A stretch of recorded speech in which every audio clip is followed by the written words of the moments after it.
Morning class 12th।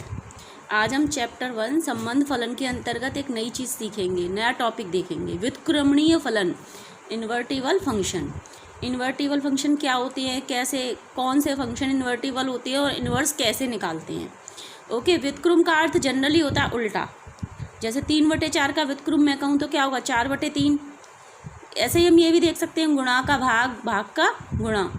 अब फलनों में व्युत्क्रम का मतलब क्या होता है, ये देखने के लिए हमने दो सेट ले लिए, एक सेट ए और एक सेट बी। सेट ए से बी एक फलन है, यानी कि सेट ए में 3 एलिमेंट है 1 2 3, सेट बी में 3 एलिमेंट है ए बी सी। 1 का रिलेशन ए से है, 2 का रिलेशन बी से है और 3 का रिलेशन सी से है। इसका मतलब एफ ऑफ 1 बराबर ए, एफ ऑफ 2 बराबर बी, एफ ऑफ 3 बराबर सी। और फलन ए से बी में क्या है, फंक्शन है। तो इसका इन्वर्स फंक्शन क्या होगा, अगर हम जो हमारा कोडोमेन या रेंज, यहाँ पर कोडोमेन या रेंज जो भी है, ये कोडोमेन भी है और रेंज भी है, उसको डोमेन बना दें और डोमेन को कोडोमेन या रेंज बना दें, डोमेन को रेंज बना दें, यानी इसको उल्टा कर दें। अभी फंक्शन ए से बी में डिफाइन है, अगर इसी फंक्शन को हम बी से ए में डिफाइन कर पाएँ, लेकिन वो फलन होना चाहिए, ठीक है, बी से ए में डिफाइन कर पाएँ, तो ए से बी में जो फलन है उसका इन्वर्स बी से ए में जो नया फलन आएगा जी, वो होगा। जैसे कि अगर मैं बी से ए में इस फलन को डिफाइन करती हूँ तो ए की में ए का रिलेशन 1 से है, बी का रिलेशन 2 से है और सी का रिलेशन 3 से, यानी जी ऑफ ए बराबर 1, जी ऑफ बी बराबर 2 और जी ऑफ सी बराबर 3।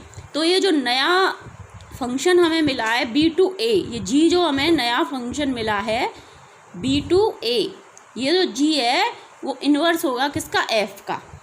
यानी एफ इन्वर्स जी को हम एफ इन्वर्स लिख सकते हैं A is equal to 1, f inverse B is equal to 2, f inverse C is equal to 3।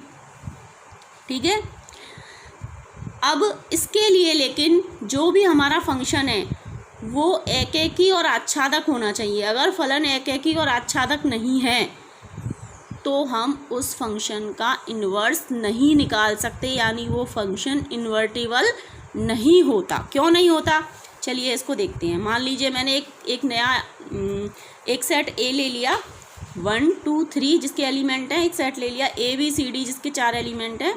ए से बी में फलन परिभाषित है, 1 की इमेज ए है, 2 की बी है, 3 की डी है।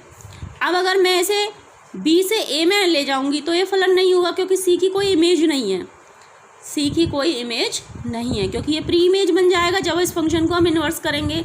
तो जब सी की कोई इमेज नहीं है तो ये फंक्शन ही नहीं रहेगा। तो इसीलिए ये एक तो एक ही यानी 1 1 होना चाहिए। तो 1 1 की कंडीशन क्यों होनी चाहिए, सबको समझ में आ गई। अब आच्छादक भी होना चाहिए, आच्छादक इसलिए एक ही भी होना चाहिए और आच्छादक। अगर मान लो एक ही नहीं होगा, मैनी 1 होगा, तो फिर मैनी 1 होगा तो देखिए ये कंडीशन होगी 1 2 3 4, एक सेट ए ले लिया, एक सेट बी ले लिया ए बी सी, तो मैनी 1 होगा, तो यानी कि 2 प्री इमेज के लिए एक ही इमेज होगी। तो ये function A to B define है। अगर हम इसे बी टू ए देखेंगे तो देखिए बी की यानी प्री इमेज की 2 इमेज आ गई, तो ये फंक्शन नहीं होगा। सेकंड कंडीशन के अकॉर्डिंग फलन की कंडीशन लिखाई थी ना मैंने दो, कि जिसमें एक प्री इमेज की 2 इमेज नहीं आनी चाहिए, नहीं तो वो फंक्शन नहीं होगा। अतः यहाँ पे फलन नहीं होगा, और फलन नहीं होगा तो फिर ये इन्वर्टिबल भी नहीं होगा। इसलिए इन्वर्टिबल की मतलब कोई फंक्शन इन्वर्टिबल है या नहीं, इसकी पहचान करने के लिए हमें फंक्शन को पहले ये देखना होगा कि वो एकेकी तथा आच्छादक है या नहीं। लेकिन इस तरीके से हम केवल ये पहचान कर सकते हैं कि फंक्शन इन्वर्टिबल यानी कि व्युत्क्रमणीय है या नहीं, हम उसका व्युत्क्रम नहीं निकाल सकते। व्युत्क्रम निकालने के लिए एक अलग कंडीशन है। अब इसकी डेफिनेशन पढ़ते हैं हम। फलन f such that x tend to y व्युत्क्रमणीय फलन कहलाता है यदि एक फलन g y tending to x का अस्तित्व इस प्रकार है कि g o f is equal to I x.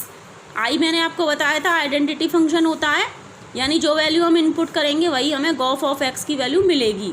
यहाँ जो x होगा वो f का क्या होगा, x जो होगा वो f का डोमेन होगा, ठीक है, प्रांत होगा। और फॉग में fog is equal to I Y, यानी आइडेंटिटी ऑफ y, यानी इसमें जी का प्रांत जो होगा वो हम इनपुट करेंगे, वही हमें फॉग ऑफ वाई मिलेगा।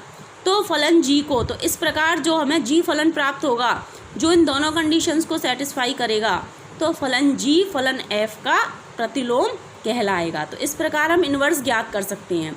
देखिए, अगर किसी क्वेश्चन में आपको केवल ये पूछ रहा है कि फंक्शन व्युत्क्रमणीय है या नहीं ये पहचानो, तब तो हम केवल उसके एकेकी आच्छादक का परीक्षण करेंगे। अगर फलन एकेकी और आच्छादक है तो वो व्युत्क्रमणीय है, अन्यथा नहीं है।